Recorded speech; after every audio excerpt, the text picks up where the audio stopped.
Line drive to right. Takes a three. Touchdown 49ers. Hurry! Hey everybody, Mr. T here. Another huge week of college football on deck, and it starts Friday night up in Seattle as the 7th-ranked Stanford Cardinal take on the 10th-ranked Washington Huskies. Now, Stanford passed their first test last week down in Pasadena, taking care of UCLA. It wasn't a thing of beauty, but what do you expect from Stanford? That's how David Shaw gets things done.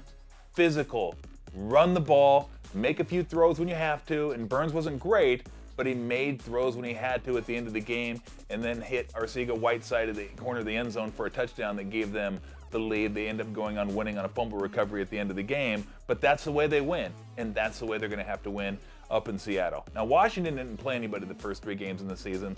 They went down to Tucson and took on the Wildcats and beat them in overtime, and one thing really jumped out at me.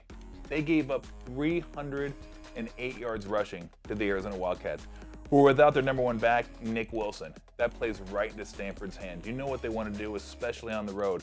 Run the ball, run the ball, run the ball.